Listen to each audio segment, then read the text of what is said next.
intermediate first year maths paper B లోని straight line గురించి మీకు నేను ఇప్పుడు ఎక్స్ప్లెయిన్ చేస్తాను. సో ఏంటి స్ట్రైట్ లైన్స్ అంటే a line which has no ends, a line which has no end points. Only ఆ లైన్ పైన ఇన్ఫైనైట్ నెంబర్ ఆఫ్ పాయింట్స్ ఉంటాయి కానీ ఆ లైన్కి ఎండ్ పాయింట్స్ అంటూ ఉండవు. దాన్ని మనం ఏమంటామంటే స్ట్రైట్ లైన్ అంటాం. సో ఏంటి మీకు 7th నుంచి స్టార్ట్ అవుతుంది, అంటే 7thలో ఇంట్రడక్షన్ ఉంటుంది, అవి చిన్నగా స్టార్ట్ అవుతూ వస్తాయి. 10th క్లాస్లో స్లోప్ అవన్నీ వస్తాయి, కానీ ఇక్కడ కూడా మళ్ళీ వన్స్ అగైన్ ఇంట్రడక్షన్ అనేది మనకి ఇక్కడ ఉంటుంది. స్లోప్ అంటే ఏంటి, so various forms of straight line అవి ఎలా ఉంటాయి అనేది పూర్తిగా 1Bలో ఫస్ట్ ఇయర్లో మీకు పేపర్ బిలో ఉంటుంది. సో అదేంటో చూద్దాం. సో మనం పూర్తిగా ఎక్స్ యాక్సిస్ వై యాక్సిస్గా తీసుకున్నప్పుడు ఇక్కడ స్ట్రైట్ లైన్ అనేది ఎక్స్ యాక్సిస్తో only non vertical line X యాక్సిస్తో చేసే యాంగిల్ తీటా అయితే మనకి స్లోప్ వచ్చేసి tan తీటా అవుతుంది. అక్కడ యాంగిల్ ఎంత ఉన్నా మనం టాన్లలో తీసుకుంటే వచ్చే వాల్యూనే మనకి ఏంటి అంటే స్లోప్ అవుతుంది. సో ఓన్లీ ఎక్స్ యాక్సిస్తో చేసేది మాత్రమే, ఎక్స్ యాక్సిస్తో చేసే యాంగిల్ ఇంక్లినేషన్ మాత్రమే మనకి ఇక్కడ tan తీటా ఫామ్లో తీసుకొని వచ్చే వాల్యూ వచ్చేసి మనకి స్లోప్ అవుతుంది. ఇంకోటి ఏంటి అంటే ఎప్పుడైనా సరే మనం స్లోప్ తీసుకున్నప్పుడు మనం కంపారిజన్ అంటే యాంగిల్ అనేది ఎక్స్ యాక్సిస్ మీదనే తీసుకుంటాం, ఎక్స్ యాక్సిస్ బేసిస్గా తీసుకుంటాం, కానీ why axis బేసిస్గా తీసుకోం, right.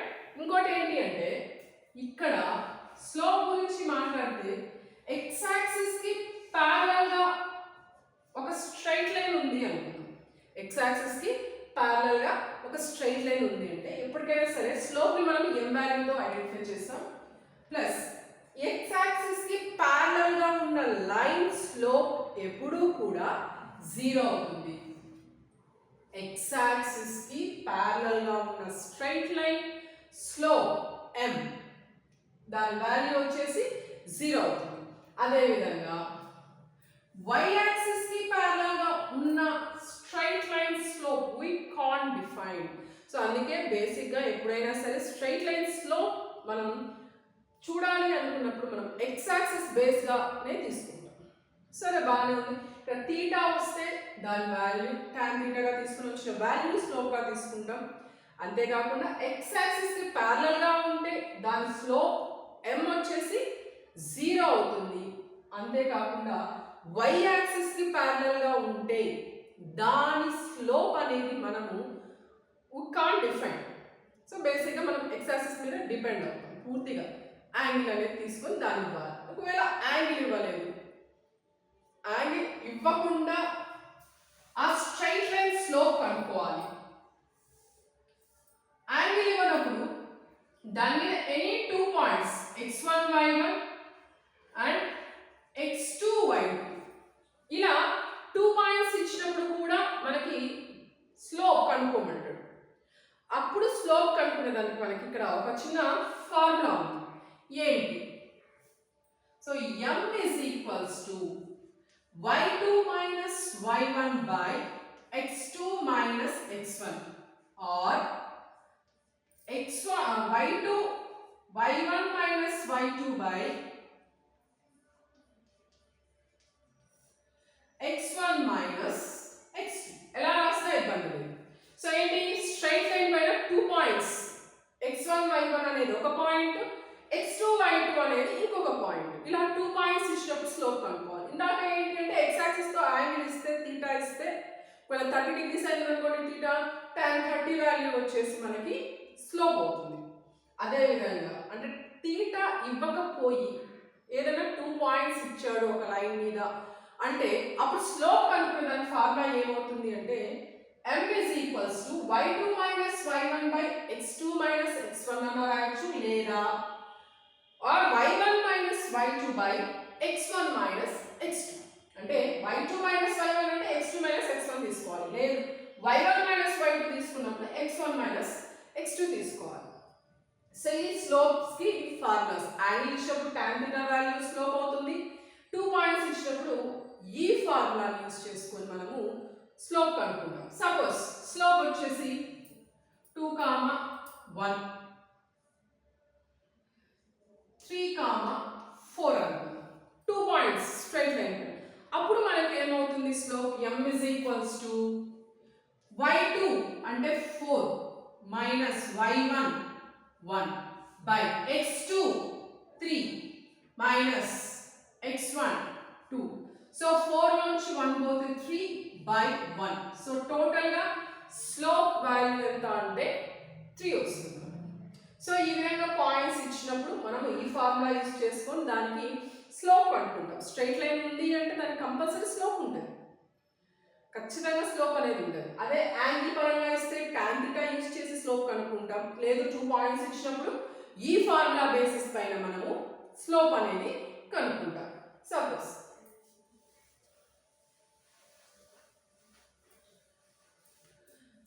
So 2 straight lines కనుక తీసుకుంటే అంటే 2 ప్యారలల్ గా ఉన్న 2 స్ట్రైట్ లైన్స్ తీసుకుందాం.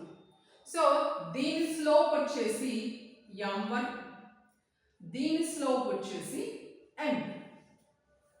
సో ఇలా కనుక 2 లైన్స్ ప్యారలల్ గా ఉన్నాయి అంటే వాటి స్లోప్స్ ఎప్పుడూ కూడా ఈక్వల్ గా ఉంటాయి. ఎప్పుడు అంటే 2 లైన్స్ ప్యారలల్ గా ఉన్నాయి అంటే వాటి స్లోప్స్ అనేవి ఖచ్చితంగా ఈక్వల్ గా ఉంటాయి. అది ఒకటి. లేదు so 2 lines perpendicular to each other, దీని స్లోప్ m1, దీని slope m2. So 2 straight lines perpendicular గా అంటే పర్పెండిక్యులర్ టు ఈచ్ అదర్ అయితే ఒకదానికొకటి పర్పెండిక్యులర్ గా ఉంటే వాటి స్లోప్స్ ని కనుక మనం మల్టిప్లై చేసాము అంటే దాని వాల్యూ -1 వస్తుంది. ఇవి రెండు మనం బాగా గుర్తుపెట్టుకోవాలి, ఎందుకంటే ఇది ప్రాబ్లమ్స్ లో బాగా యూజ్ చేస్తుంటాం మనం. సో ఫస్ట్ ఏంటి 2 స్ట్రైట్ లైన్స్ ప్యారలల్ గా ఉన్నాయి అంటే వాటి స్లోప్స్ అనేవి ఈక్వల్ గా ఉంటాయి. సో ఒకదాని స్లోప్ m1, ఇంకో దాని స్లోప్ m2. సో ఈ రెండు కూడా ఈక్వల్ గా ఉంటాయి. In case 2 straight lines are perpendicular to each other, so రెండు ఒకదానికొకటి పర్పెండిక్యులర్ గా ఉన్నాయి అంటే product of their slopes is equals to -1. Product of their slopes is equals to -1. ఇవి మనము బాగా గుర్తుపెట్టుకోవాలి. మనం ప్రాబ్లమ్స్ లో వచ్చినప్పుడు వీటిని మనము యూస్ చేసుకుంటాం. సో ఇది టోటల్ గా స్లోప్ గురించి. ఇప్పుడు ఫార్మ్స్, వేరియస్ ఫార్మ్స్ చూద్దాం.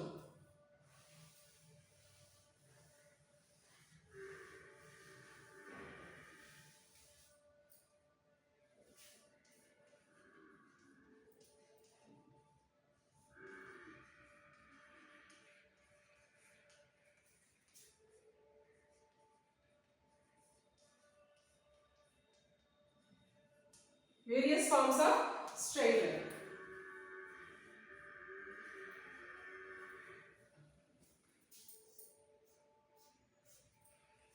So first one, straight line అనేది ఇది x axis, ఇది y axis. Suppose straight line అనేది ఆరిజిన్ నుంచి వెళ్తుంది అనుకుందాం. ఆ స్ట్రైట్ లైన్ అనేది మనము ఆరిజిన్ నుంచి వెళ్తుంది అంటే దాని ఈక్వేషన్ ఎలా ఉంటుంది అంటే y is equals to mx. ఒక straight line, a straight line which is passing to the origin. So the equation of that straight line is y is equals to mx. So here m is slope. So మనకి ఇక్కడ m అనేది slope అవుతుంది. So ఏంటి straight line which is passing through the origin, then the equation of this straight line is y is equals to mx. ఇక్కడ slope value m. Equation అనేది ఈ form లో ఉంటుంది. అంటే ఇక్కడ మనకి కాన్స్టెంట్ వాల్యూ ఉండదు. ఈక్వేషన్ లో మనకి కాన్స్టెంట్ వాల్యూ అనేది ఉండదు. ఇది ఫస్ట్ ఫామ్. నెక్స్ట్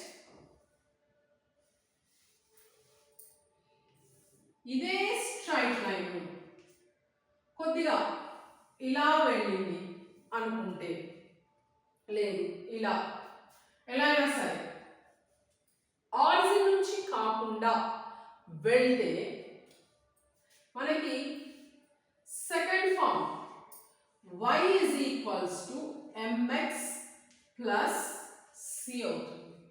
ఆరిజిన్ నుంచి కాకుండా ఇది another form of straight line. అంటే ఆ స్ట్రైట్ లైన్ అనేది ఆరిజిన్ నుంచి కాకుండా,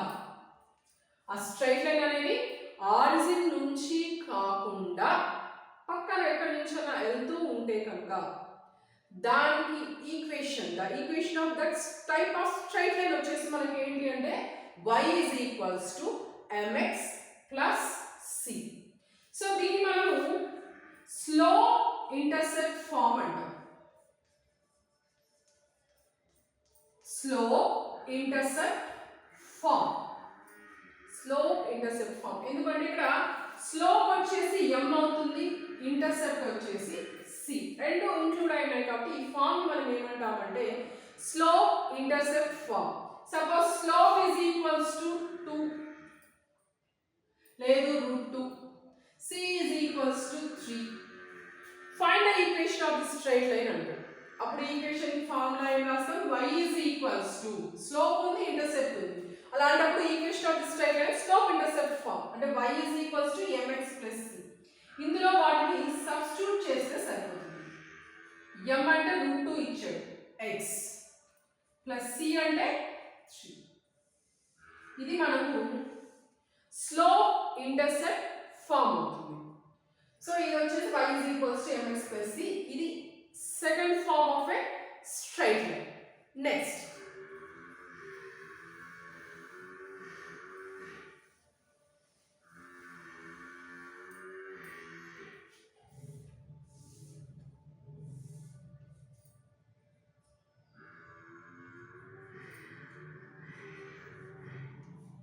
ఇది x, ఇది y.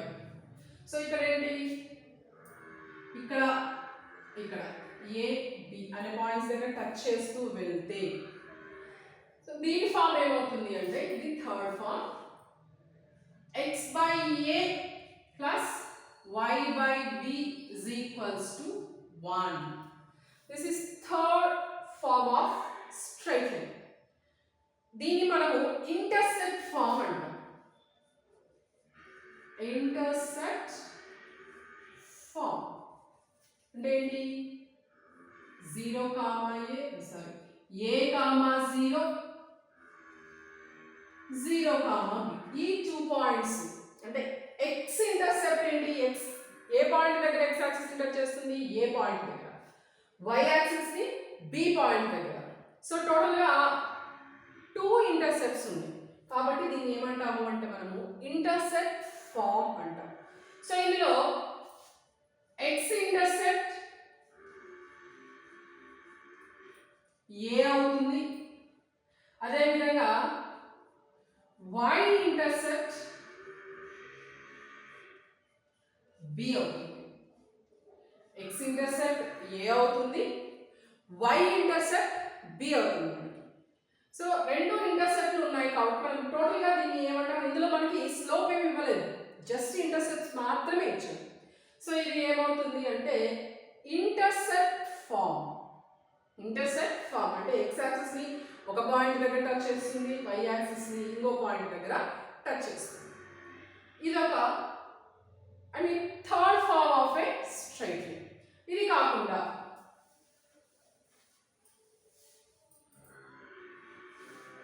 ఫోర్త్ వన్, సపోజ్ మనకి స్లోప్ ఇచ్చాడు, m వాల్యూ ఇచ్చాడు, ఒక పాయింట్ ఇస్తాడు ప్రాబ్లమ్స్ లో. ఒక స్లోప్ ఒక పాయింట్ ఇచ్చినప్పుడు మనం ఈక్వేషన్ ఆఫ్ స్ట్రైట్ లైన్ కనుక్కోమంటాడు. దాని ఫార్ములా ఏంటి అంటే y minus y1 is equals to m into x minus x1.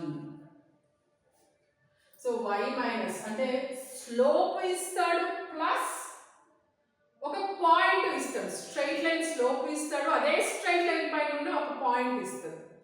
అప్పుడు మనము ఈక్వేషన్ ఆఫ్ స్ట్రైట్ లైన్ కనుక్కోవాలి. దాని ఫార్ములా ఏంటి అంటే y minus y1 is equals to m into x minus x1.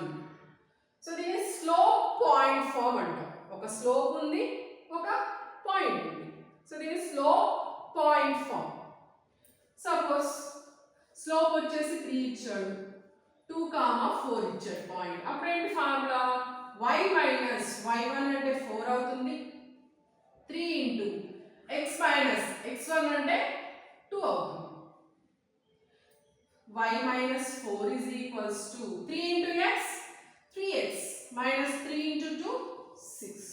దీని మొత్తం ఎటువైపు పంపించామనుకోండి, 3x minus 6 plus 4 ఆ పక్కకి వెళ్తే minus 4 minus y plus y అటు పక్కకి వెళ్తే minus y minus 4 అటు పక్కకి వెళ్తే plus 4 is equals to 0.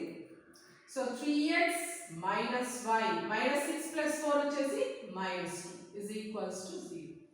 So ఇది మనకు equation of the straight line అవుతుంది. ఇది వచ్చేసి స్లో పాయింట్ ఫార్మ్. ఇది ఒక ఫార్మ్. Next last form.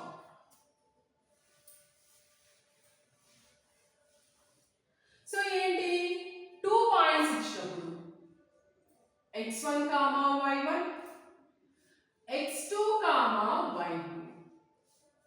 ఈ 2 పాయింట్స్ ఇచ్చినప్పుడు మనకి equation of straight line కనుక్కోమాట.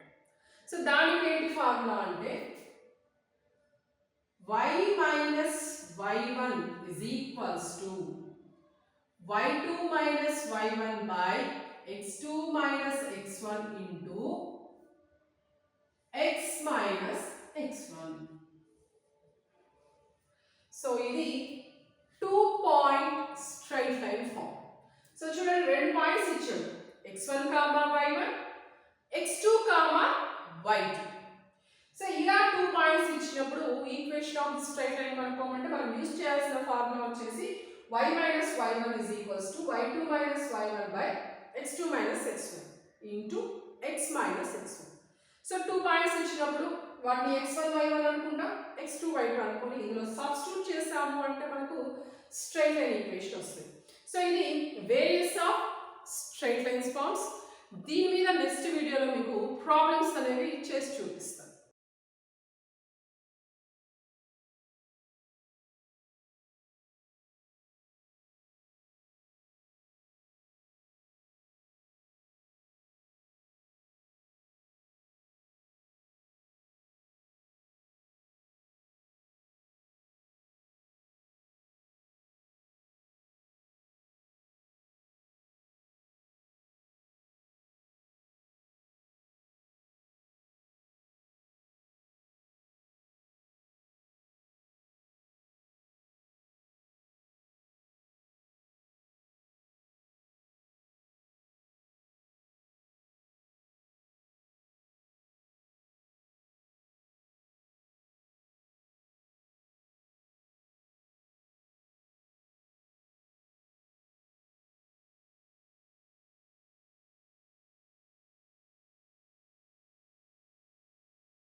Thank you.